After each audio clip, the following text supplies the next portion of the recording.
اللهم صل على سيدنا محمد وعلى آل سيدنا محمد وبارك وسلم. اللهم صل على سيدنا محمد وعلى آل سيدنا محمد وبارك وسلم. اللهم صل على سيدنا محمد وعلى آل سيدنا محمد وبارك وسلم. قابل احترام حضرات علماء کرام اور معزز دینی بھائیوں، اللہ تبارک و تعالیٰ کا بہت بڑا کرم اور احسان ہے کہ اللہ پاک نے ہم سب کو ایک دینی اصلاحی تربیتی اجتماع میں شرکت کرنے اور اپنی محبت اور تعلق کی نسبت سے آپس میں مل بیٹھنے کی اللہ نے ہمیں توفیق عطا فرمائی. میرے بزرگوں بھائیوں،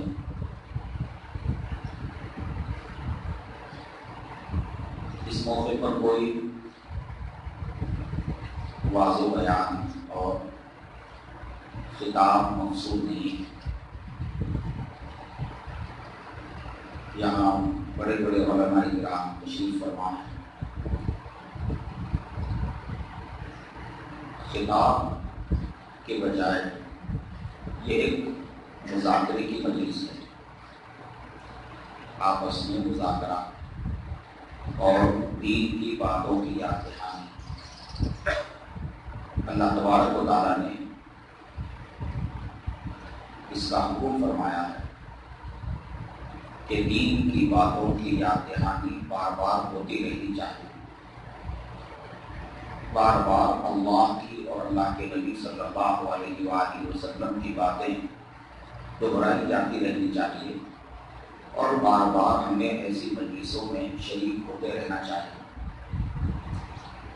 میرے بھائی کے بزرگوں، ایک آیت شریفہ بلکہ 2 آیتیں اس موقع پر تلاوت کی گئی ہیں.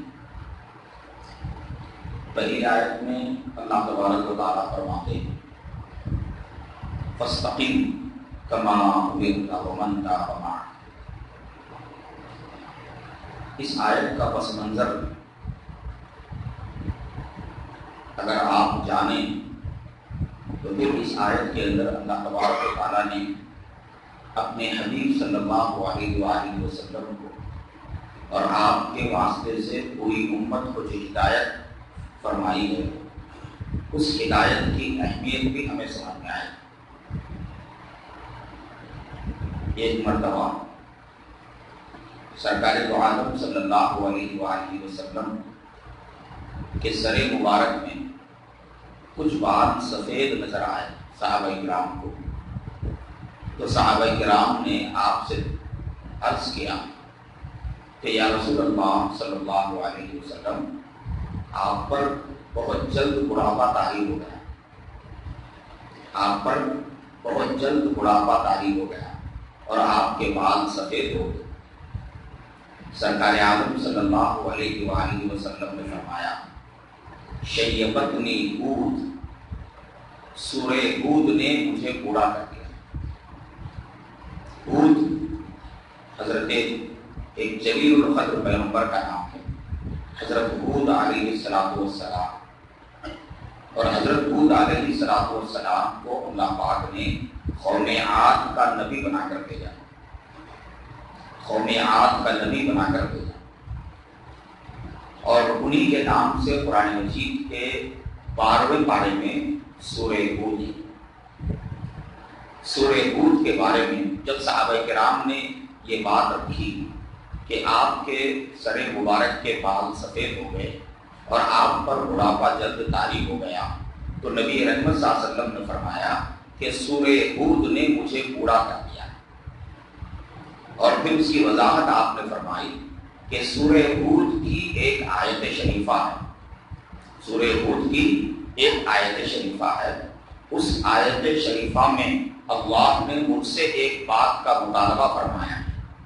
وہ جو مطالبہ اللہ پاک نے مجھ سے فرمایا ہے، اس مطالبے کی تکمیل کا تصور اور اس مطالبے کے پیچھے جو بہت بڑی ذمہ داری ہے، اس کے تصور نے مجھے فکر مند کر دیا اور اس کے نتیجے میں میرے سر کے بال سفید ہو گئے۔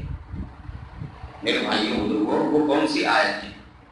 وہ یہی آیت ہے، فاستقم کما امرت ومن تاب معک۔ اسی آیت کے تعلق سے نبی رحمت صلی اللہ علیہ وآلہ وسلم نے فرمایا کہ اس آیت شریفہ میں جو مطالبہ اللہ نے مجھ سے فرمایا ہے وہ مطالبہ اتنا بھاری ہے، اتنا گراں ہے اور اس قدر جو ہے مشکل ہے کہ اس مطالبے کی تکمیل کا تصور اور اس کی فکر کی وجہ سے میرے سر کے بال سفید ہو گئے۔ میرے بھائیوں بزرگوں، اس آیت شریفہ میں اللہ پاک نے اپنے حبیب سے کس چیز کا مطالبہ فرمایا؟ اپنے حبیب صلی اللہ علیہ وآلہ وسلم سے اللہ تبارک و تعالیٰ نے استقامت کا مطالبہ فرمایا ہے۔ فاستقم کما امرت، اے نبی صلی اللہ علیہ وآلہ وسلم، آپ کو جیسے حکم دیا گیا ہے آپ اسی طرح استقامت کے ساتھ قائم رہیے۔ اللہ تعالیٰ کی طرف سے شریعت پر عمل کرنے اور دین پر عمل کرنے کا جیسے حکم آپ کو دیا گیا ہے آپ اس پر قائم رہیے اور اس کو پورا کرتے رہیے۔ اور جو لوگ آپ کے ساتھ ہیں ان کا بھی یہی کام ہے کہ وہ بھی اللہ کا جیسا حکم ان کی طرف آئے ویسے وہ اس پر قائم رہیں اور جمیں۔ میرے بھائیوں بزرگوں، اس آیت شریفہ کے اندر اللہ تبارک و تعالیٰ نے استقامت کا مطالبہ فرمایا، استقامت کا حکم فرمایا۔ یہ حکم نبی رحمت صلی اللہ علیہ وآلہ وسلم کے واسطے سے پوری امت سے اور پورے مسلمانوں سے اللہ تبارک و تعالیٰ کا یہ مطالبہ ہے۔ میرے بھائیوں بزرگوں، یہ مطالبہ اور یہ استقامت کا جو اللہ پاک کی طرف سے جو مطالبہ ہے یہ مطالبہ اتنا گراں ہے اور اتنا مشکل ہے اور اس قدر بھاری ہے کہ نبی رحمت صلی اللہ علیہ وسلم فرماتے ہیں کہ اس کا تصور اور اس کی فکر نے میرے سر کے بالوں کو سفید کر دیا اور مجھ پر بڑھاپا طاری کر دیا۔ بہت بڑی دولت ہے میرے بھائیوں، یعنی ایک یہ ہے کہ آدمی دین پر عمل کرے اور ایک یہ ہے کہ آدمی دین پر عمل استقامت کے ساتھ کرے۔ ایک دین وہ ہے جو بغیر استقامت والا ہے اور ایک دین وہ ہے جو استقامت والا ہے۔ اللہ تبارک و تعالیٰ کی طرف سے جو مطالبہ ہے وہ استقامت والے دین کا مطالبہ ہے۔ اللہ تعالیٰ کی طرف سے نصرت کے جو وعدے ہیں وہ وعدے استقامت والے دین پر ہیں۔ اللہ تعالیٰ کی طرف سے مسلمانوں کو کامیاب کرنے کے جو وعدے ہیں وہ وعدے استقامت والے دین پر ہیں۔ آخرت میں ایک مومن کے لیے جتنے وعدے ہیں وہ سارے کے سارے وعدے استقامت والے دین پر ہیں۔ بغیر استقامت والے دین پر کوئی اللہ کا وعدہ نہیں، کوئی اللہ کا وعدہ نہیں۔ استقامت کی اہمیت کیا ہے میرے بھائیوں بزرگوں؟ ایک صحابی سفیان ابن عبداللہ ثقفی رضی اللہ عنہ وہ نبی رحمت صلی اللہ علیہ وآلہ وسلم کی خدمت میں حاضر ہوئے اور عرض کرنے لگے کہ یا رسول اللہ صلی اللہ علیہ وآلہ وسلم، آپ مجھے ایک مختصر نصیحت فرمائیں، مختصر سی نصیحت فرمائیں۔ اللہ کے نبی صلی اللہ علیہ وسلم نے فرمایا قل آمنت باللہ ثم استقم، آمنت باللہ کہو، یعنی کہو کہ میں اللہ پر ایمان لایا اور ایمان لانے کے بعد اس پر جمے رہو، استقامت کو اختیار کرو۔ مختصر سی نصیحت، بس دو ہی باتوں کی نصیحت کی گئی، ایک ایمان اور دوسری استقامت۔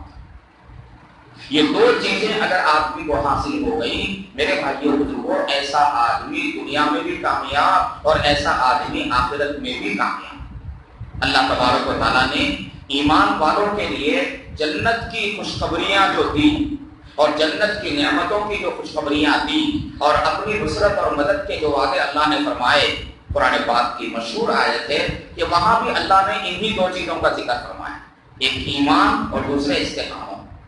ان دو چیزوں کے آنے کے بعد اللہ تعالیٰ فرماتے ہیں کہ میں ایسے ایمان والوں کا دوست بن جاتا ہوں جن کے اندر استقامت ہوتی ہے، میں ایسے ایمان والوں کا مددگار بن جاتا ہوں، میں دنیا میں بھی ان کی مدد کرتا ہوں اور آخرت میں بھی ان کی مدد کرتا ہوں۔ آیت شریفہ ہے ان الذین قالوا ربنا اللہ ثم استقاموا تتنزل علیہم الملائکہ الا تخافوا ولا تحزنوا وابشروا بالجنہ التي كنتم توعدون نحن اولیاؤکم فی الحیاۃ الدنیا وفی الآخرہ وَلَكُمْ فِيهَا مَا تَشْتَهِي أَنفُسُكُمْ وَلَكُمْ فِيهَا مَا تَدَّعُونَ۔ اللہ تعالیٰ فرماتے ہیں کہ جن لوگوں نے اللہ کو اپنا رب مان لیا اور پھر ایمان کے بعد استقامت کے ساتھ دین پر چلتے رہے تو ان کا حال یہ ہے کہ فرشتے ان پر نازل ہوں گے اور فرشتے ان کو خوشخبری دیں گے کہ اللہ تخافوا، ڈرو نہیں، ولا تحزنوا، اور غم نہ کرو، وابشروا بالجنۃ التي كنتم توعدون، اور اس جنت کی خوشخبری سنو کہ جس جنت کا تم سے وعدہ کیا گیا ہے۔ اور آگے فرمایا نحن اولیاؤکم فی الحیاۃ الدنیا وفی الآخرہ، ہم تمہارے دوست ہیں دنیا کی زندگی میں بھی اور آخرت کی زندگی میں بھی۔ اور آخرت کا معاملہ کیا ہے؟ وَلَكُمْ فِيهَا مَا تَشْتَهِي أَنفُسُكُمْ وَلَكُمْ فِيهَا مَا تَدَّعُونَ، آخرت میں اور جنت میں جو تمہارا جی چاہے گا وہ تمہیں ملے گا اور جس چیز کا تم مطالبہ کرو گے وہ چیز تمہیں حاصل ہوگی۔ نُزُلًا مِّن غَفُورٍ رَحِيمٍ، یہ خدائے غفور رحیم کی طرف سے میزبانی کے طور پر تمہارے لیے یہ سارے انتظامات ہوں۔ یہاں بھی میرے بھائیوں ایمان کے ساتھ استقامت کو ضروری قرار دیا گیا ہے، ایمان کے ساتھ استقامت کو ضروری قرار دیا گیا ہے۔ استقامت کے آنے کے بعد اللہ کا وعدہ ہے کہ میں استقامت والے بندوں کی مدد میں دنیا میں بھی کروں گا اور آخرت میں بھی کروں گا۔ استقامت والے بندوں کو میں دنیا میں بھی نوازوں گا اور آخرت میں بھی نوازوں گا۔ اس طرح سے میرے بھائیوں بزرگوں اللہ تعالیٰ کے سارے وعدے، چاہے ان کا تعلق دنیا سے ہو یا آخرت سے ہو، اللہ کے سارے وعدوں کا دار و مدار استقامت والے دین پر، استقامت والے دین پر ہے۔ اب دین میں استقامت کسے کہتے ہیں؟ استقامت کے لفظی معنی آتے ہیں درست رہنا، سیدھے رہنا، درست رہنا، جمے رہنا، قائم رہنا، اڑے رہنا، اس کو کہتے ہیں استقامت۔ علماء کرام نے دین میں استقامت کی وضاحت کرتے ہوئے علماء فرماتے ہیں کہ دین میں استقامت تین چیزوں کی وجہ سے آتی ہے۔ دین میں استقامت تین چیزوں کی وجہ سے آتی ہے۔ ان میں سے نمبر ایک، پہلی چیز یہ ہے کہ اللہ کا دین جیسا ہے ویسا عمل کرنا، اللہ کا دین جیسا ہے ویسا عمل کرنا، یعنی اللہ کے نبی صلی اللہ علیہ وآلہ وسلم نے اللہ تعالیٰ کے دین کو جیسے عمل کر کے بتایا ہے، جیسے کر کے بتایا ہے اسی طرح عمل کرنا، اس میں افراط و تفریط میں مبتلا نہیں ہونا، اس میں بے اعتدالی کا شکار نہیں ہونا، اس میں خرافات میں مبتلا نہیں ہونا، یعنی جو حکم جس درجے کا ہے اس پر عمل، اسی درجے کا اس کو وہی درجہ دینا۔ دین میں جو چیزیں فرض کے درجے کی ہیں ان کو فرض کا درجہ دینا، جو چیزیں نفل کے درجے کی ہیں ان کو نفل کا درجہ دینا، جو چیزیں واجب کے درجے کی ہیں ان کو واجب کا درجہ دینا۔ الغرض دین میں جس عمل کا جو مقام ہے اور جس عمل کو اللہ کے نبی نے جیسے کر کے دکھایا ہے ویسے ہی کرنا، اس کے اندر ذرہ برابر افراط و تفریط اور ذرہ برابر اس کے اندر حذف اور زیادتی نہیں کرنا، یہ استقامت کے لیے ضروری ہے۔ اب اگر کوئی بندہ یہ کہے کہ بھائی فلاں عمل نبی کریم صلی اللہ علیہ وسلم سے ثابت نہیں ہے لیکن کر لینے میں کیا حرج، کر لینے میں کیا حرج؟ مثال کے طور پر شب معراج، نبی رحمت صلی اللہ علیہ وسلم کو معراج پر اللہ نے بلایا اور اس سلسلے میں وہ کون سی تاریخ ہے اس میں اختلاف ہے، لیکن بہرحال اس میں سے ایک تاریخ وہ ہے جس رات کو جو ہے شب معراج منائی جاتی ہے۔ اب شب معراج میں اللہ پاک نے اپنے حبیب کو بہت اونچا مقام عطا فرمایا اور معراج سے سرفراز فرمایا اور اعزاز عطا فرمائے۔ اس سے انکار نہیں ہے کہ یہ آپ صلی اللہ علیہ وسلم کا بہت بڑا معجزہ ہے، یہ آپ صلی اللہ علیہ وسلم کے مقام کو بتانے والا بہت بڑا واقعہ ہے، لیکن آپ نے امت کو یہ نہیں کہا کہ جس رات کو مجھے معراج پر لے جایا گیا اس رات کو تم رات میں ویسی عبادت کرو جیسے شب قدر میں کرتے ہو یا شب برات میں جیسے کرتے ہو، اللہ کے نبی نے یہ نہیں فرمایا، نہ صحابہ نے اس پر عمل کیا، نہ تابعین نے، نہ تبع تابعین نے، کسی نے جو ہے اس رات کو نمازوں کا اہتمام اور عبادتوں کا اہتمام اور دعاؤں کا اہتمام نہیں کیا۔ اب اگر کوئی بندہ یہ کہے کہ بھئی نماز پڑھنے میں کیا حرج ہے، بہت بڑا حرج، بہت بڑا حرج ہے۔ استقامت یہ ہے کہ اللہ کا دین جیسا ہے ویسے اس پر عمل کیا ہے، جو کرنے کے لیے کہا گیا وہ کرو، اور جس سے رکنے کے لیے کہا گیا اس سے رکو، جیسے کرنے کے لیے کہا گیا ویسے کرو، جس کو جو درجہ دیا گیا اس کو وہ درجہ دو۔ سنت کو اگر فرض کا درجہ دو گے تو غلطی پر رہو گے، فرض کو اگر سنت کے درجے میں لاؤ گے غلطی میں مبتلا ہو جاؤ گے، گمراہی میں مبتلا ہو جاؤ گے۔ سنت کو سنت کے درجے میں رکھنا، فرض کو فرض کے درجے میں رکھنا، اور بدعت کو بدعت سمجھنا، خرافات اور رسومات کو خرافات اور رسومات سمجھنا، یہ استقامت کے لیے ضروری ہے۔ اگر کوئی بندہ ایسا نہیں کر رہا ہے، جو چیزیں ثابت نہیں ہیں ان پر عمل کر رہا ہے اور ان کو اپنا رہا ہے، جو چیزیں دین میں نہیں ہیں ان کو دین سمجھ کر اختیار کر رہا ہے، بلکہ شدت کے ساتھ جو ہے ان پر ڈٹا ہوا ہے، اور جو چیزیں مثلا نفل کے درجے کی ہیں ان کو واجب اور فرض کا درجہ دے رہا ہے، اور جو چیزیں سنت کے درجے کی ہیں ان کو جو ہے نا فرض کا درجہ دے رہا ہے، تو لا محالہ ایسی صورت میں یہ بندہ استقامت والا نہیں کہلائے گا۔ تو ایک تو استقامت کے اندر یہ بات داخل ہے کہ جو اللہ کا دین جیسے ہے ویسے عمل کیا جائے، نمبر 1۔ نمبر 2، اللہ کے پورے دین پر عمل کیا جائے، پورے دین پر عمل کیا جائے۔ میرے بھائیو بزرگوں، یہ بہت بڑی بات ہے، اور اس کے بغیر آدمی صاحب استقامت نہیں ہوتا، اس کے بغیر آدمی صاحب استقامت نہیں ہوگا۔ پورے دین پر اگر کوئی عمل کرتا ہے تو وہ استقامت والا کہلائے گا، اور اگر 10% دین پر عمل کرتا ہے اور 90% دین کو چھوڑ دیتا ہے، یا 50% دین پر عمل کرتا ہے اور 50% دین کو چھوڑ دیتا ہے، ایسا آدمی استقامت والا نہیں کہلائے۔ مثال کے طور پر میرے بھائیوں بزرگوں، دین کے 5 شعبے ہیں۔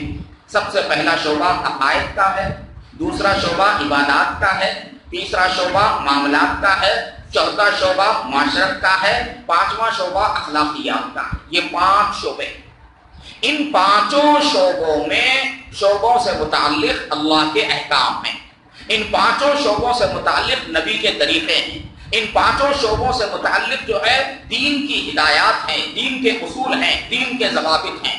اب اگر ایک بندہ مثال کے طور پر عبادات پر عمل کر رہا ہے، نمازیں پڑھ رہا ہے، رمضان شریف کے روزے رکھتا ہے، اور اسی طرح سے زکوٰۃ دیتا ہے، اور حج واجب ہونے کی صورت میں حج بھی کر رہا ہے، تو یہ عبادات والا شعبہ اس کا مکمل ہو گیا، عبادات والا شعبہ اس کا مکمل ہو گیا۔ لیکن اگر اس کے اخلاق درست نہیں ہیں، اگر وہ جو ہے اپنے بیوی بچوں کے ساتھ اور اپنے پڑوسیوں کے ساتھ صحیح نہیں ہے، اس کا رویہ درست نہیں ہے، اور اگر اس کا لین دین اور اس کے معاملات اور اس کا کاروبار اور اس کے کمائی کے ذرائع یہ اگر جو ہے شریعت کے اصول کے دائرے میں نہیں ہے، تو پھر ایسا آدمی یوں سمجھیے کہ 10% دین پر عمل کر رہا ہے، 10% دین پر عمل کر رہا ہے، بقیہ 90% دین اس کی زندگی سے نکلا ہوا ہے، اور اسے اس کا احساس نہیں۔ میرے بھائیوں بزرگوں، استقامت والا بندہ وہ کہلائے گا جس کے عقائد درست ہوں، جس کی عبادتیں مکمل ہوں، اور جس کے معاملات شریعت کے مطابق ہوں، اور جس کی معاشرتی ازدواجی آئلی زندگی اللہ کے نبی کے طریقے کے مطابق ہوں، اور جس کے اخلاق نبی رحمت صلی اللہ علیہ وسلم کے اخلاق جیسے ہوں۔ یہ 5 شعبوں میں جو بندہ دین پر عمل کرے گا، خدا و رسول کے احکام کو پورا کرے گا، یہ ایسا بندہ استقامت والا بندہ کہلائے۔ اس میں بڑی کوتاہیاں ہیں میرے بھائیوں بزرگوں۔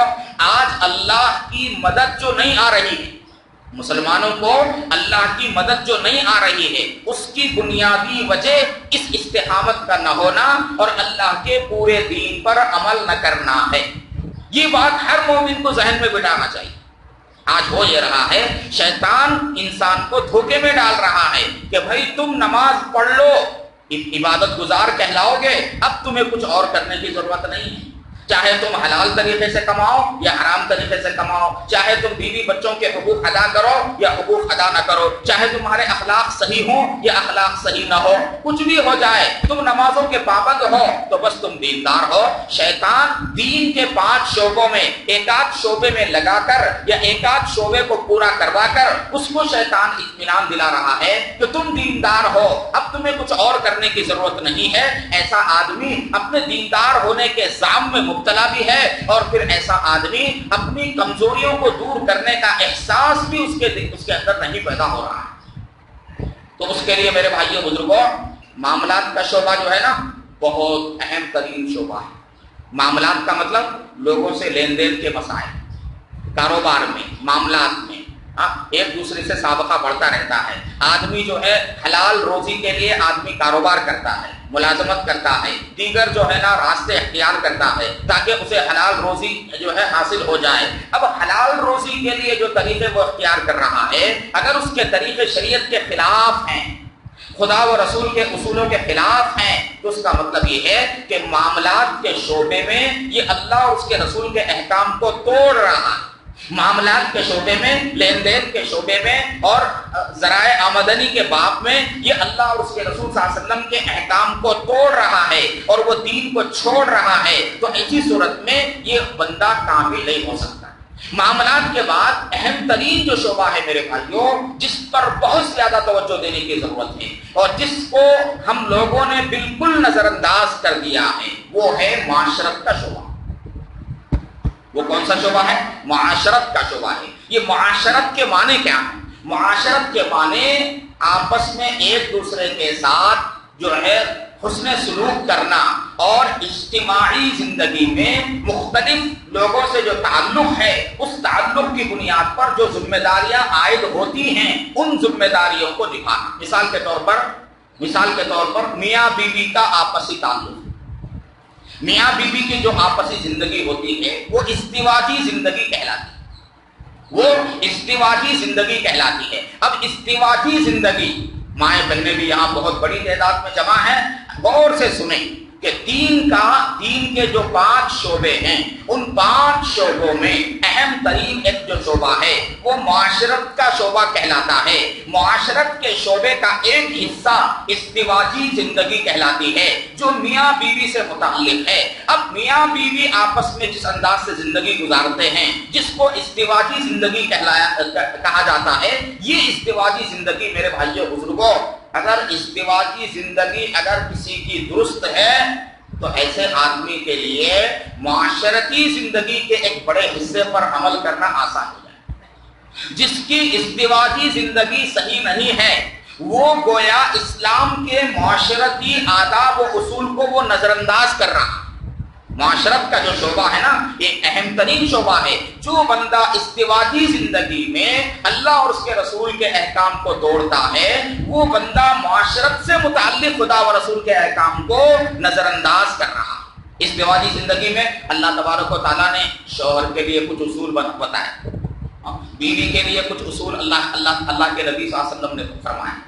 شوہروں کو اللہ پاک نے بتایا، کیا بتایا؟ وعاشروہن بالمعروف، کہ تم بیویوں کے ساتھ اور اپنی عورتوں کے ساتھ حسن سلوک کرو، اچھا برتاؤ کرو۔ شوہروں کو حکم دیا گیا اور پھر صاف فرمایا گیا وَلَهُنَّ مِثْلُ الَّذِي عَلَيْهِنَّ بِالْمَعْرُوفِ، کہ بیویوں کے بھی حقوق اسی طرح سے ہیں جیسے شوہروں کے حقوق ہیں، جیسے شوہروں کے حقوق ہیں۔ ایک طرف اللہ کے نبی صلی اللہ علیہ وآلہ وسلم نے مردوں کو پابند کیا، شوہروں کو پابند کیا کہ تم کو اپنی بیویوں کا خیال رکھنا ہے۔ اتنا پابند کیا گیا کہ آپ صلی اللہ علیہ وسلم نے حجۃ الوداع کے موقع پر جو خطبہ آپ نے ارشاد فرمایا، جو بیان آپ نے فرمایا، اس بیان کے اندر انتہائی اہم اور صرف اصولی باتوں کو آپ نے ذکر فرمایا جو نہایت ضروری تھی۔ ایسے خطبے میں آپ صلی اللہ علیہ وسلم نے عورتوں کے بارے میں فرمایا کہ اتقوا اللہ فی النساء، لوگوں عورتوں کے بارے میں اللہ سے ڈرو، عورتوں کے بارے میں اللہ سے ڈرو، اپنی بیویوں کے بارے میں، اپنے بیویوں کے بارے میں اور اپنے جو رشتہ دار والی خواتین کے بارے میں اللہ سے ڈرو۔ جو شوہر اپنی بیوی کا حق ادا نہیں کرتا وہ اللہ کے حکم کو توڑ رہا ہے۔ وہ اللہ کے نبی صلی اللہ علیہ وسلم کے حکم کو توڑ رہا ہے۔ نبی رحمت صلی اللہ علیہ وسلم نے یہاں تک فرمایا کہ استوصوا بالنساء خیرا، کہ لوگوں میں عورتوں کے بارے میں میری نصیحت قبول کرو، کہ میں تمہیں نصیحت کرتا ہوں کہ تم اپنی بیویوں اور عورتوں کے ساتھ اچھا برتاؤ کرو، اچھا برتاؤ کرو۔ اللہ کے نبی نے فرمایا تم میں سب سے بہترین آدمی وہ ہے جو اپنی بیوی کے ساتھ اچھا برتاؤ کرتا ہے۔ خیرکم خیرکم لأہلی وانا خیرکم لأہلی، میں اپنی بیویوں کے ساتھ اچھا برتاؤ کرتا ہوں۔ میرے بھائیو بزرگوں، بیویوں کے ساتھ اچھا برتاؤ کرنا یہ نبی رحمت صلی اللہ علیہ وسلم کی زندگی کا ایک اہم حصہ ہے، آپ کی زندگی کا ایک اہم شعبہ ہے۔ اب ہماری صورتحال کیا ہے؟ نمازی کہلانے والے بہت سے مسلمان بیویوں کے ساتھ ان کا برتاؤ صحیح نہیں۔ ارے اللہ کی رضا حاصل کرنے کے لیے نکلے ہو، لیکن اللہ کی رضا کیسے ملے گی؟ اللہ کی رضا تب ملے گی کہ جب اللہ کے بندوں کے ساتھ تمہارا رویہ صحیح ہوگا، برتاؤ صحیح ہوگا۔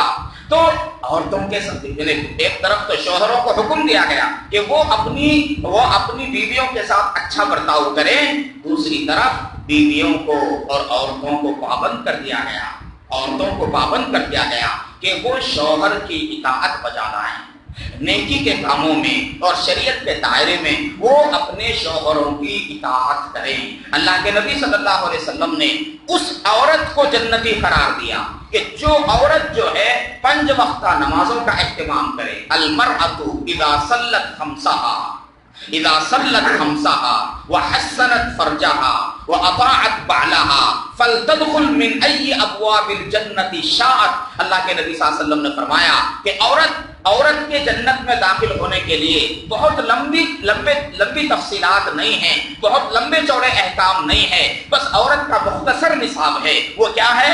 5 وقتہ نمازوں کی پابندی کرے، 5 وقتہ نمازوں کی پابندی کرے اور اپنی شرمگاہ کی حفاظت کرے، اپنی شرمگاہ کی حفاظت کرے، اور نمبر 3 اپنے شوہر کی اطاعت کرے، وہ اطاعت بعلہا، اپنے شوہر کی اطاعت کرے۔ اللہ کے حبیب فرماتے ہیں کہ فلتدخل من ای ابواب الجنۃ شاءت، جنت کے جس دروازے سے چاہے وہ داخل ہو سکے۔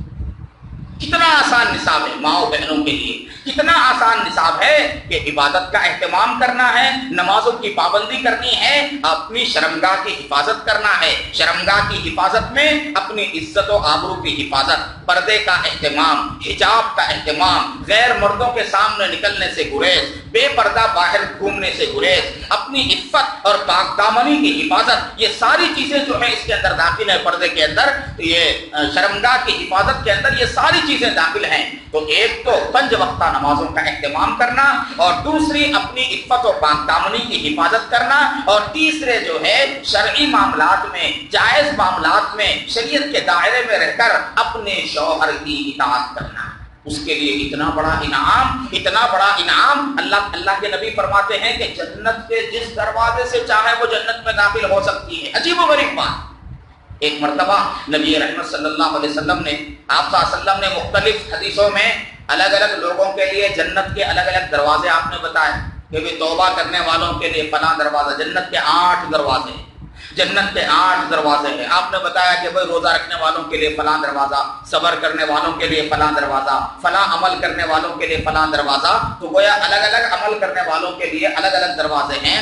نبی رحمت صلی اللہ علیہ وسلم سے حضرت صدیق اکبر نے دریافت کیا کہ میں کس دروازے سے جنت میں داخل ہوں گا؟ تو اللہ کے نبی نے فرمایا کہ ابو بکر، تمہارا مقام اتنا اونچا ہے، اتنا اونچا ہے کہ تمہارے لیے جنت کے سارے دروازے کھول دیے جائیں گے، تمہارے لیے جنت کے سارے دروازے کھول دیے جائیں گے۔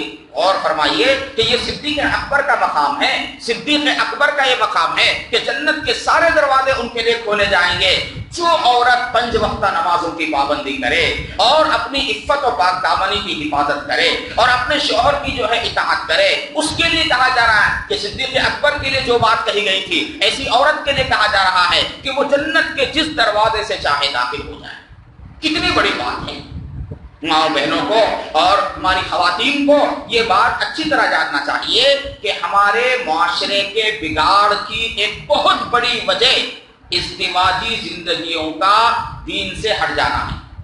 آج کے ماحول میں میرے بھائیوں بزرگوں، ہمارے معاشرے میں جو بگاڑ پایا جا رہا ہے اس بگاڑ کی ایک بہت بڑی وجہ میاں بیوی کے تعلقات کا خوشگوار نہ ہونا، میاں بیوی کی جو ازدواجی زندگی ہے، ازدواجی زندگی کا اسلام کی پٹری پر نہ آنا، یہ ہمارے معاشرے کی بگاڑ کی اہم ترین وجہ ہے۔ اور ازدواجی زندگی کو خوشگوار بنانے کے لیے کون کردار ادا کر سکتا ہے؟ میاں بیوی، شوہر اور بیوی، یہ دونوں اگر یہ طے کر لیں کہ ہر حال میں ہم ازدواجی زندگی میں کیا کریں گے، اللہ اور اس کے رسول کی شریعت کی پابندی کریں گے، اور اس کے لیے اللہ کے نبی صلی اللہ علیہ وسلم نے مردوں کو بھی ہدایت عطا فرمائی ہے، عورتوں کو بھی جو ہے ہدایت عطا فرمائی ہے، تو اگر میاں بیوی دونوں یہ طے کر لیں کہ اللہ کے نبی نے ہم سے متعلق جو ذمہ داریاں رکھی ہیں ہم ان ذمہ داریوں کو نبھاتے رہیں گے، تو میرے بھائیوں بزرگوں یعنی سارے مسئلے ختم ہو جائیں گے،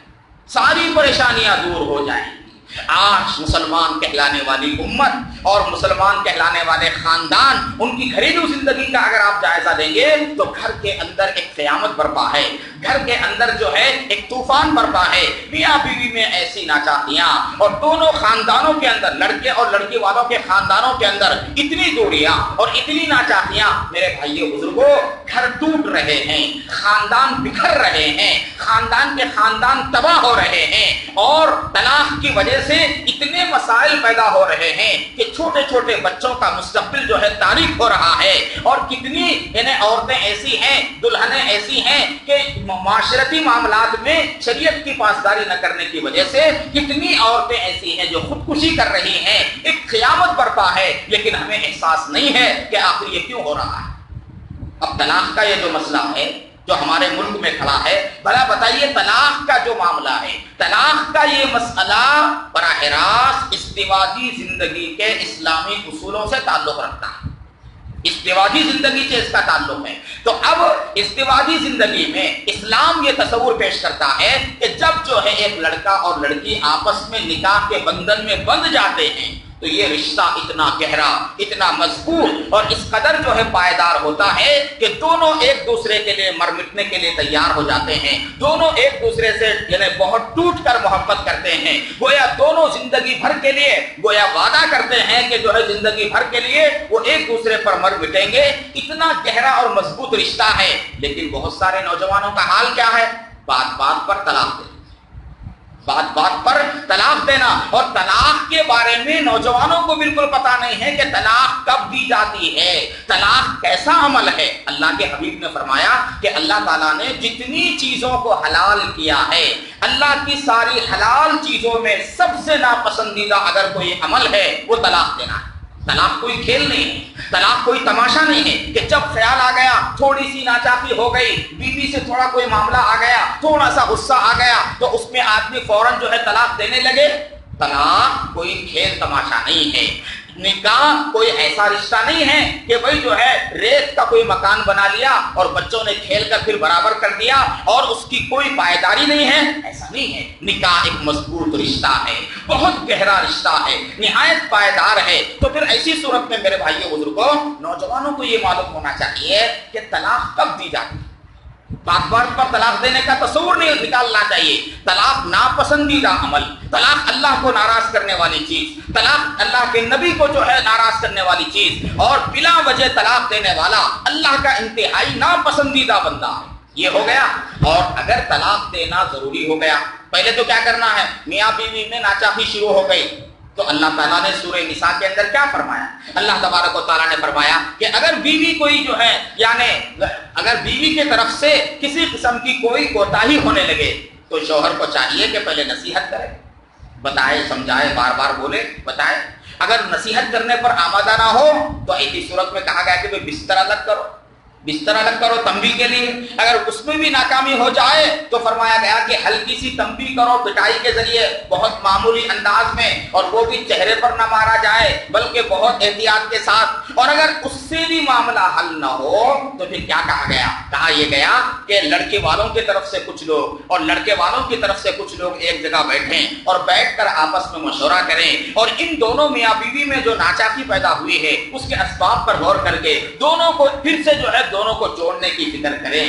چنانچہ دونوں طرف سے خاندانوں کے لوگ جمع ہو گئے اور ہر طرح کی تدبیریں کر لیے، لیکن دونوں میں اتنی دوری پیدا ہو گئی کہ اب دونوں میں نبھاؤ کی کوئی شکل باقی نہ رہے۔ تو اب یہ کہا جاتا ہے کہ اب تم طلاق دے سکتے ہو، مگر کیسے دینا ہے؟ پاکی کی حالت میں صرف ایک طلاق دینا، باقی کی حالت میں صرف ایک طلاق دینا ہے۔ مگر آج کا نوجوان کیا سمجھ رہا ہے؟ آج کا مسلمان نوجوان دین سے ناواقف ہونے کی وجہ سے وہ یہ سمجھتا ہے کہ جب تک میں 3 طلاق نہیں دوں گا طلاق ہوتی ہی نہیں۔ عام لوگوں میں یہ تاثر پایا جاتا ہے، عام نوجوان یہ سمجھتے ہیں کہ طلاق دینا ہے تو 3 طلاق دینا ہے، اس سے کم طلاق ہوتی ہی نہیں۔ ارے 3 طلاق دینا شریعت میں منع ہے، 3 طلاق دینا خدا و رسول کو ناپسند ہے، 3 طلاق دینا جو ہے وہ اللہ کے قانون اور اللہ کے احکام کا مذاق اڑانا ہے۔ یہ سب میرے بھائیوں بزرگوں اتنا نازک معاملہ ہے، لیکن پھر بھی نوجوانوں کی ایک بڑی تعداد ایسی ہے جو 3 طلاق ہی سے طلاق سمجھتی ہے۔ 3 طلاق نہیں، باقی کی حالت میں 1 طلاق دی جائے اور پھر اس کے بعد عدت گزرنے کا انتظار کیا جائے اور پھر 1 طلاق دی جائے اور اس طرح سے طلاق دے تو تب بھی جو ہے طلاق واقع ہو جائے گی۔ میرے بھائیوں بزرگوں، اب آپ غور کیجئے، طلاق کا تعلق ہماری ازدواجی زندگی سے ہے اور ہم نے ازدواجی زندگی میں شریعت کو پامال کر دیا تو نتیجہ کیا ہو رہا؟ آج ہمارے دشمنوں کو موقع مل رہا ہے۔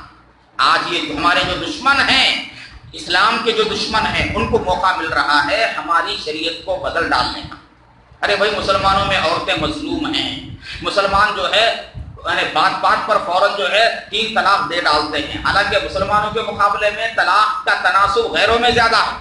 باقاعدہ سروے کیا گیا اور باقاعدہ تحقیق کی گئی اور اخبارات میں سروے رپورٹ شائع ہوئی اور اس میں بتایا گیا کہ مسلمانوں میں طلاق کی نسبت غیروں کے مقابلے میں بہت کم ہے۔ لیکن بہرحال یہ جو شرارت پسند لوگ ہوتے ہیں ان کو تو بس موقع چاہیے۔ مسلمان کچھ جو ہے نا مسلم خواتین نے سپریم کورٹ سے رجوع کیا اور رجوع کر کے طلاق کے بارے میں 3 طلاق کو ختم کرنے کا مطالبہ کیا۔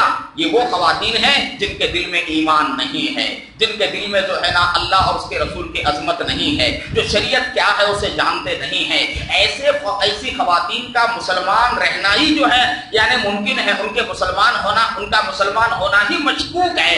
تو ایسی خواتین نے سپریم کورٹ سے رجوع کیا۔ اب اس کا بہانہ بنا کر اسلام دشمن یہ چاہتے ہیں کہ 3 طلاق سے طلاق پڑھنے کا یہ جو ضابطہ ہے اسی کو ختم کرو، اسی کو ختم کر دو۔ ارے بھائی، اسے کیوں ختم کر رہے ہو؟ یوں کہو کہ مسلمان علماء اور مسلمان جو عمائدین ہیں وہ اپنے معاشرے میں محنت کریں، لوگوں میں شعور بیدار کریں کہ مسلمان 3 طلاق نہ دیں۔ ہم باقاعدہ جو ہے اپنے بھائیوں سے کہیں گے اور اپنے مسلمان جو ہے معاشرے میں جائیں گے اور جا کر ان کو 3 طلاق سے روکیں گے اور طلاق کا صحیح طریقہ ہم بتائیں گے۔ اس طرح سے یہ معاملہ ختم ہو سکتا ہے، لیکن اس کے بجائے اب جب موقع ملتا ہے اور آدمی کی نیت جب بگڑ جاتی ہے تو پھر ہر چیز کرنے کے لیے آدمی تیار ہو جاتا ہے۔ ہمارے غلط طرز عمل سے میرے بھائیوں ہمارے دشمنوں کو موقع مل رہا ہے اور ہمارے دشمن جو ہے یہ طلاق کی صورتحال سے فائدہ اٹھا کر اب یہ چاہتے ہیں کہ 3 طلاق کے معاملے کو ختم کرو، یعنی 3 طلاق اگر کوئی دے گا تو طلاق بھی نہیں پڑے گی۔ 3 طلاق دینا منع ہے، 3 طلاق دینا جائز نہیں ہے، لیکن کوئی بندہ اگر 3 طلاق دے گا تو طلاق تو کیا ہوگی؟ واقع ہو جائے گی، طلاق واقع ہو جائے گی۔ تو یہ جو قانون کو بدلا جا رہا ہے یہ ہماری کمزوری کی وجہ سے ہو رہا ہے۔ ماؤں بہنوں کو بھی اس بارے میں بہت زیادہ محتاط رہنا ہے۔ یاد رکھو، اللہ نے جو دین اور شریعت تمہیں دیا ہے اسلام کی شکل میں، یہ سب سے پاکیزہ دین ہے، یہ سب سے جو ہے کامیاب شریعت ہے اور یہ سب سے جو ہے یعنی انسان کو کامیابی عطا کرنے والی شریعت ہے۔ اگر تم خواتین نے اللہ کی شریعت کو چھوڑ دیا اور اللہ کے احکام کو بدلنے پر تم راضی ہو گئی تو پھر نہ تم دنیا میں جو ہے کامیاب ہو سکتی ہیں اور نہ آخرت میں تمہیں کامیابی مل سکتی ہے۔ ایک مسلمان خاتون اگر واقعتاً وہ سچی مومنہ ہے تو وہ ہرگز اللہ کی شریعت میں تبدیلی کو گوارا نہیں کر سکتی، ہرگز اللہ کے دین میں اور اللہ کی شریعت میں تبدیلی کو گوارا نہیں کر سکتی۔ تو ماؤں بہنوں کو اور جو ہے شوہروں کو، سب کو میرے بھائیوں بزرگوں، اسلام کے جو ازدواجی اسلام کے قوانین ہیں ان کو پیش نظر رکھنا چاہیے۔ اگر دونوں یہ طے کر لیں، میاں بیوی اگر دونوں یہ طے کر لیں کہ میں ہر حال میں اللہ کی شریعت پر میں عمل کروں گی، شوہر کہے کہ ہر حال میں خدا کے دین کو جو ہے مقدم رکھوں گا، سارے جھگڑے ختم ہو جائیں، سارے جھگڑے ختم ہو جائیں۔ ایک اللہ والے کے پاس 2 میاں بیوی پہنچے، ایک اللہ والے کے پاس دو میاں بیوی پہنچے اور پہنچ کر بیوی کہنے لگی کہ شوہر میری نہیں مانتا، شوہر کہنے لگا کہ بیوی میری بات نہیں مانتی۔ تو اس اللہ والے نے کہا، بیوی سے کہا کہ تم شوہر کی مت مانو، شوہر کی مت مانو، اور شوہر سے کہا کہ تم اپنی بیوی کی مت مانو۔ وہ تعجب کرنے لگے اور لوگوں کو بھی حیرت ہونے لگی کہ یہ کیا بات ہوئی۔ شوہر کہہ رہا ہے کہ بیوی میری نہیں مانتی، اور بیوی کہہ رہی ہے کہ شوہر میری نہیں مانتا۔ تو اللہ والے نے کہا، بیوی سے کہا کہ تم شوہر کی مت مانو، اور شوہر سے کہا کہ تم بیوی کی مت مانو، البتہ تم دونوں مل کر اللہ کی مانو۔ تم دونوں مل کر کیا کرو؟ اللہ کی مانو۔ اللہ نے جو تم کو حکم دیا ہے، شوہر کو اللہ نے بیوی سے متعلق جو حکم دیا ہے، بیوی کو اللہ نے شوہر سے متعلق جو حکم دیا ہے، اس کو اگر دونوں ماننے لگیں اور عمل کرنے لگیں، سارے جھگڑے ختم ہو جائیں۔ بات بات پر جھگڑنا، آج کل مردوں کا مزاج یہ بنتا جا رہا ہے کہ ہر چیز پر بیوی کو جو ہے نا، بیوی کو تنقید کا نشانہ بنانا، اور بیوی کو بات بات پر جو ہے لان تان کرنا۔ اس سے میاں بیوی کے تعلقات میں بگاڑ پیدا ہوتا ہے۔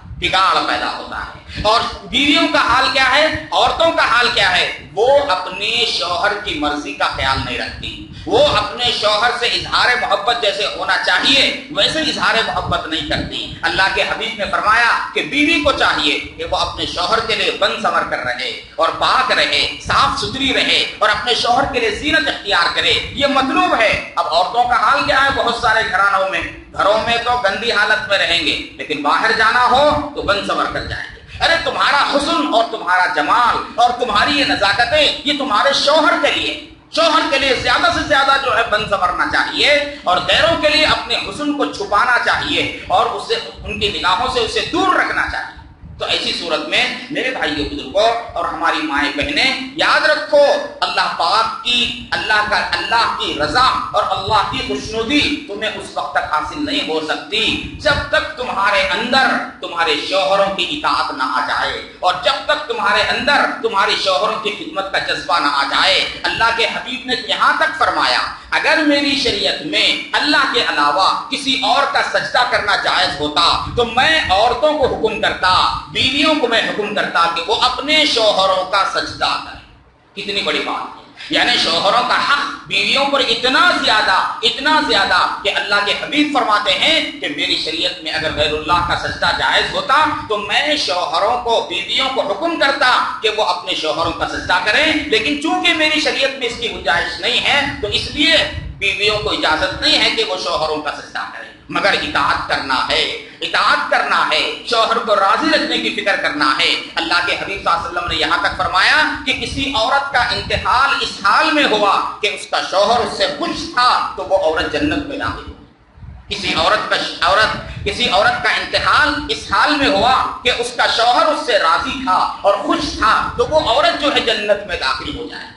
تو میرے بھائیوں بزرگوں، میں یہ عرض کر رہا تھا کہ استقامت آدمی کی زندگی میں تب آئے گی جب آدمی شریعت دین کے سارے شعبوں پر عمل کرے گا، اور سارے شعبوں پر عمل کرنا، اور کیسا عمل کرنا؟ تیسری اور آخری چیز، سارے شعبوں پر عمل کرنا، اور یہ عمل کرنا زندگی بھر کے لیے۔ ایسا نہیں ایک سال عمل کر لیے، تھک ہار کر بیٹھ گئے، رمضان میں عمل کر لیے، رمضان کے بعد چھوڑ دیے، جمعے کے دن نماز پڑھ لیے، بقیہ نمازیں چھوڑ دیے۔ ایسا جو دین ہوگا یہ کامیابی دلانے والا نہیں ہے، اور یہ استقامت والا دین نہیں ہے۔ جیسی شریعت ہے ویسے عمل کرنا، اور پوری شریعت پر عمل کرنا، اور زندگی بھر عمل کرتے رہنا، زندگی کی آخری سانسوں تک عمل کرتے رہنا۔ میرے بھائیو، یہ استقامت ہے۔ یہ استقامت کب آئے گی؟ یہ استقامت آدمی کے اندر کب آئے گی؟ اللہ تبارک و تعالیٰ نے آج کے ہمارے اس گئے گزرے زمانے میں اللہ پاک نے 3 محنتیں ایسی چلائی ہیں کہ ان محنتوں سے آدمی وابستہ ہوتا ہے تو اللہ پاک اس کے لیے استقامت کو آسان کر دیتے ہیں۔ ایک محنت مدارس کی محنت ہے جو علماء کرام کے ذریعے چلائی جا رہی ہے، اور دوسری محنت دعوت و تبلیغ کی محنت ہے جو ماشاء اللہ پوری دنیا کے اندر چل رہی ہے، اور تیسری محنت میرے بھائیوں بزرگوں اللہ والوں کی خانقاہیں ہیں، اور اللہ والوں کا خانقاہی نظام ہے جس کو تصوف کہتے ہیں یا جس کو تزکیہ کہتے ہیں، کہ اس کے ذریعے سے بھی آدمی کے اندر استقامت آتی ہے۔ اللہ والے کیا کرتے ہیں؟ اللہ والے آدمی میں اللہ کی محبت پیدا کرتے ہیں، جب آدمی کے اندر اللہ کی محبت آئے گی تو اب ایسا آدمی سارے دین پر عمل کرے گا، اور اب ایسا آدمی جیسا دین ہے ویسا ہی عمل کرے گا۔ اب ایسا آدمی مرتے دم تک اللہ کے دین پر عمل کرتے رہنا چاہے گا۔ اللہ کی محبت جتنی آئے گی اتنا عمل کا جذبہ آدمی کے اندر پیدا ہوگا۔ اللہ والے کیا کرتے ہیں؟ ذکر کے ذریعے سے، اوراد و وظائف کے ذریعے سے، سنتوں کی پیروی کے ذریعے سے، اور مختلف جو ہے یعنی رہنمائیوں کے ذریعے سے اللہ والے بندے کے اندر اللہ کی محبت اجاگر کرتے ہیں، جاگزی کرتے ہیں۔ جب بندے میں اللہ کی محبت اندر بیٹھ جاتی ہے تو محبت آنے کے بعد قربانی دینا اور مشکلات اٹھانا آدمی کے لیے آسان ہو جاتا ہے۔ اگر محبت نہ ہو تو آدمی تھوڑی سی قربانی کے لیے بھی آمادہ نہیں ہوتا۔ محبت آنے کے بعد بڑی سی بڑی قربانی دینا آدمی کے لیے آسان ہو جاتا ہے۔ تو اس کے لیے میرے بھائیوں بزرگوں ہمیں ان محنتوں سے وابستہ ہونا چاہیے۔ ان محنتوں سے وابستہ ہوں گے تو کیا ہوگا؟ استقامت کی نعمت ملے گی۔ دعوت و تبلیغ میں نکلو گے تو ماحول ملے گا، ماحول ملے گا تو دین پر چلنا آسان ہو جائے گا۔ اللہ والوں کے ہاتھ میں ہاتھ دے کر ان کے دامن سے وابستہ ہو جاؤ گے تو صحبت ملے گی، اور صحبت کے نتیجے میں اللہ کی محبت پیدا ہوگی، اللہ کی معرفت پیدا ہوگی، اور پھر دین پر چلنا جو ہے آسان ہو جائے گا۔ علماء کرام کی صحبت میں بیٹھیں گے، مدارس کے نظام سے وابستہ ہوں گے تو دین کیا ہے معلوم ہوگا، اور جب دین کا صحیح علم آئے گا تو پھر صحیح دین پر چلنا آدمی کے لیے آسان ہو جائے گا۔ اس کے لیے میرے بھائیوں یہ دور فتنے کا دور ہے، یہ دور جو ہے نا الحاد کا دور ہے، بے دینی کا دور ہے، نت نئے فتنے اب اٹھ رہے ہیں۔ اب ضرورت اس بات کی ہے کہ ہم اپنے دلوں کی اصلاح کی فکر کریں، ہم اپنے دلوں کے اندر ہم دلوں سے جو روحانی بیماریاں ہیں ان روحانی بیماریوں سے اپنے دلوں کو پاک کرنے کی فکر کریں۔ طرح طرح کی بیماریاں ہیں، تکبر کی شکل میں، بغض کی شکل میں، حسد کی شکل میں، ریا اور نمود کی شکل میں، اور پتہ نہیں کیسی کیسی بیماریاں دل میں گھر کر لیتی ہیں۔ اللہ والوں سے وابستہ ہو کر جب بندہ اپنی بیماریوں کا تذکرہ کرتا ہے اور ان بیماریوں کی اصلاح کی فکر کرتا ہے تو اللہ پاک جو ہے ایک ایک کر کے اس کی بیماری کو دور فرماتے ہیں، اور جب دل مزکا اور مصفا اور منور ہو جاتا ہے تو پھر آدمی کے لیے عبادت میں حلاوت اور لذت آتی ہے، ذکر میں جو ہے لذت محسوس ہوتی ہے، اللہ کے احکام کو پورا کرنے میں آدمی کے اندر ایک شوق اندر سے پیدا ہوتا ہے۔ ورنہ آدمی اعمال تو ادا کرتا ہے لیکن وہ اعمال روح سے بالکل خالی ہوتے ہیں۔ تو اس کے لیے میرے بھائیوں یہ بہت ضروری ہے روزانہ، یعنی اللہ والے جیسے ہمارے حضرت پیر صاحب دامت برکاتہم جو معمولات تلقین فرماتے ہیں کہ روزانہ جو ہے تسبیحات کا اہتمام کرنا، تلاوت کا اہتمام کرنا، مراقبے کا اہتمام کرنا۔ مراقبے کا مطلب ذکر قلبی ہے، یعنی دل سے اللہ کا ذکر کرنا۔ آدمی تنہائی میں بیٹھ جائے، نگاہیں بند کرے اور اللہ کی طرف متوجہ ہو جائے، ساری چیزوں سے کٹ کر ہٹ کر جو ہے اللہ کی طرف متوجہ ہو کر یہ سوچے کہ بس میں ہوں اور میرا اللہ ہے، میں نے سب سے اپنا تعلق کاٹ لیا ہے اور ایک رب سے اپنے تعلق کو میں جوڑ رہا ہوں۔ یہ سوچ کر آدمی یہ تصور کرے کہ اللہ کی طرف سے ایک نور آ رہا ہے، میرے دل میں اتر رہا ہے، میرے دل سے گناہوں کی ظلمت چھٹ رہی ہے اور میرا دل اللہ اللہ کہہ رہا ہے۔ تو اس طرح سے مراقبے کا ہم اہتمام کریں گے تو اللہ پاک کی محبت ہمارے دل میں آئے گی۔ بہت بڑی چیز، بہت بڑی چیز ہے۔ اللہ کی محبت دل میں آ گئی میرے بھائیوں، دنیا کی محبت خود بخود چھٹ جائے گی، چیزوں کی محبت خود بخود نکل جائے گی، اور آدمی کے لیے اللہ کے خاطر بڑا سا بڑا عمل کرنا، بڑی سی بڑی قربانی دینا وہ آدمی کے لیے آسان ہو جائے گا۔ تو اس کے لیے میرے بھائیوں آج کے زمانے میں فتنے کے اس دور میں اللہ والوں کی صحبت نہایت ضروری ہے، نہایت ضروری ہے۔ اپنی اپنی مناسبت کے اعتبار سے، رجحان کے اعتبار سے جو اللہ والا میسر ہو اس کا دامن تھام لیں اور اپنی اصلاح کی فکر کریں۔ سارے دروازے بند ہو چکے ہیں، سارے راستے بند ہو چکے ہیں، اب ایک ہی راستہ ہے کہ ہم سب مسلمان اللہ کی طرف پلٹ جائیں، اللہ کی طرف متوجہ ہو جائیں۔ ہمارا رب ہم سے روٹھ گیا، ہم سے ناراض ہو گیا، اور اسی کا نتیجہ ہے کہ ہمارے رب نے ہم کو ہمارے دشمنوں کے حوالے کر دیا کہ تم نے میری نافرمانی کی، میں تم کو اپنے دشمنوں کے حوالے کر رہا ہوں، وہ تم کو پیٹیں گے، وہ تم پر ظلم اٹھائیں گے، اب یہ ظلم سہتے رہو۔ تو ایسی صورت میں روٹھے ہوئے رب کو منانا ہی واحد راستہ ہے۔ جو رب ہم سے روٹ کر ہم پر حالات لا رہا ہے ہم اس کی طرف پلٹ جائیں، سچی توبہ کریں، اللہ تعالیٰ سے روئیں گڑگڑائیں، اپنی پرانی زندگی سے سچی توبہ کر کے اللہ سے اپنے معاملے کو درست کریں۔ جب اللہ سے ہمارا معاملہ درست ہو جائے گا تو اللہ پاک بندوں سے ہمارے معاملات کو درست کریں گے۔ جب ہم جو ہے اپنی زندگی کو بدل کر اپنے حالات کو درست کریں گے تو اللہ تبارک و تعالیٰ آسمان سے اچھے فیصلے نازل کریں گے اور اس طرح سے ہمارے حالات سدھریں گے۔ تو اس کے لیے میرے بھائیوں ان مجلسوں کا مقصد یہی ہے اور اس قسم کے اجتماعات کا مقصد یہی ہے. مردوں کی بھی ذمہ داری ہے، عورتوں کی بھی ذمہ داری ہے، اپنی اصلاح کی فکر کرنا ہر ایک کی ذمہ داری ہے، عوام کی بھی ذمہ داری ہے، علماء کی بھی ذمہ داری ہے، اہل علم کی بھی ذمہ داری ہے اور ان پڑھ جو طبقہ ہے اس کی بھی ذمہ داری ہے. ہر طبقے کو فکر کرنا ہے کہ بھی میری اصلاح ہو جائے. میں اپنی اصلاح کا محتاج ہوں، میں اپنی بیماریوں کے علاج کا محتاج ہوں، اس کے لیے مجھے فکر کرنی ہے. میرے بھائیوں ہر ایک کے اندر یہ فکر آنی چاہیے، ہر ایک کو اس بارے میں جو ہے توجہ دینا چاہیے اور ہر ایک کو نفس کی اصلاح کے لیے آگے بڑھنا چاہیے تاکہ اللہ کی رحمت ہماری طرف متوجہ ہو جائے. اللہ پاک آج کے ہمارے اس بیٹھنے کو بے حد قبول فرمائے اور اس موقع پر جو باتیں عرض کی گئی ہیں اللہ تعالیٰ ان باتوں پر عمل کی ہمیں توفیق عطا فرمائے. وآخر دعوانا ان الحمد للہ رب العالمین.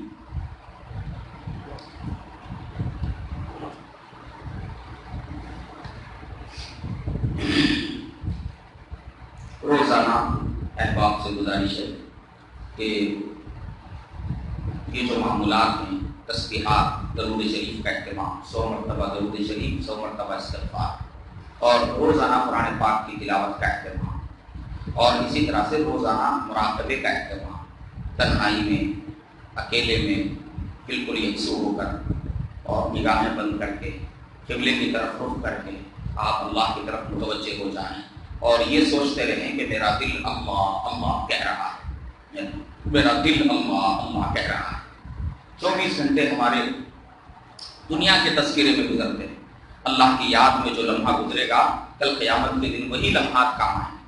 ہمارے جو لمحے رب کی یاد میں گزریں گے وہی ہمیں کامیابی دلانے والے ہیں.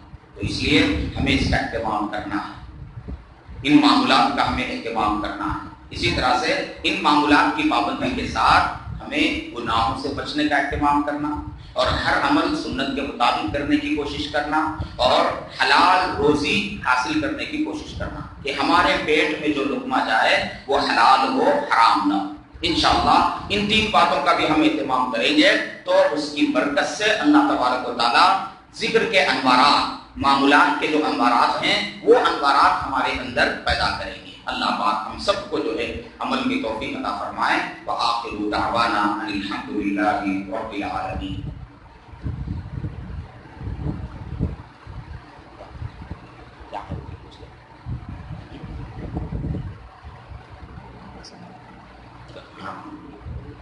تھوڑی دیر کے لیے سارے احباب تھوڑی دیر کے لیے مراقبہ فرمائیں، نگاہیں نیچی کر کے بیٹھ جائیں اور یہ تصور کریں کہ اللہ کی طرف سے ایک نور اتر رہا ہے، میرے سینے میں، میرے دل میں اتر رہا ہے اور میرے دل سے گناہوں کی تاریکی چھٹ رہی ہے اور میرا دل شکرانے میں اللہ اللہ کہہ رہا ہے. سارے احباب نگاہیں بند کریں اور مراقبہ فرمائیں.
لا الہ الا اللہ محمد رسول اللہ. درود شریف پڑھ لیجیے. دعا کریں. اللہم صلی علی سیدنا محمد وعلی آل سیدنا محمد وبارک وسلم. یا اول الاولین و یا آخر الاخرین و یا ذی القوة المتین و یا راحم الساکین و یا رب المستضعفین یا رحمن یا رحیم یا عزیز یا غفار. ادخلنا الجنة مع الأبرار ظلمنا أنفسنا وإن لم تغفر لنا وترحمنا لنكونن من الخاسرين. يا حي يا قيوم برحمتك نستغيث أصلح لنا شأننا كله ولا تكلنا إلى أنفسنا طرفة عين. اللهم لا تكلنا إلى أنفسنا طرفة عين. اللهم لا تكلنا إلى أنفسنا طرفة عين. اللهم اجعلنا هادين مهتدين غير ضالين ولا مضلين. اللهم إنا نسألك حبك وحب رسولك وحب من يحبك وحب عمل يقربنا إلى حبك. اللهم اجعل حبك أحب الأشياء إلينا واجعل خشيتك أخوف الأشياء عندنا يا رب العالمين. اے کریم آقا، اے کریم پروردگار، ہم سب گنہگار، خطا کار، سیاہ کار بندے ہیں. مولا بہت گندے ہیں لیکن آپ ہی کے بندے ہیں. اے کریم آقا، ہمارے گناہوں کو معاف فرما دیجیے. مولا ہمیں درگزر فرما دیجیے. اے اللہ گناہوں کے دلدل میں پھنسے ہوئے ہیں. مولا اپنے کرم سے ہمیں اس دلدل سے نکال دیجیے. اے اللہ گناہوں سے ہمیں بچا دیجیے. اے اللہ گناہوں سے بچا لیجیے. اے اللہ گناہوں سے بچا لیجیے. اے اللہ اطاعت کی زندگی نصیب فرمائیے. تقوی کی زندگی عطا فرمائیے. اے اللہ دینداری کی زندگی عطا فرمائیے. اے مولا گناہ کرتے کرتے تھک گئے. اے اللہ گناہ کی لذتیں ختم ہوتی ہیں. اے اللہ ان کا وبال قیامت تک باقی رہتا ہے. اے کریم آقا، اے اللہ گناہوں سے ہم سب کو بچا لیجیے. ہم سب کی حفاظت فرما دیجیے. اے اللہ اپنے مقبول بندوں میں ہمیں شامل فرما لیجیے. اے اللہ اپنی اطاعت کی توفیق عطا فرمائیے. اپنی سچی محبت عطا فرمائیے. اخلاص نصیب فرمائیے. استقامت عطا فرمائیے. اے کریم آقا ہمارے اخلاق کو درست فرما دیجیے. اے اللہ بد اخلاقی سے بچا لیجیے. اے اللہ بد اخلاقی سے بچا لیجیے. اے کریم آقا، اے اللہ اپنے حبیب صلی اللہ علیہ وسلم کی سچی پیروی نصیب فرما دیجیے.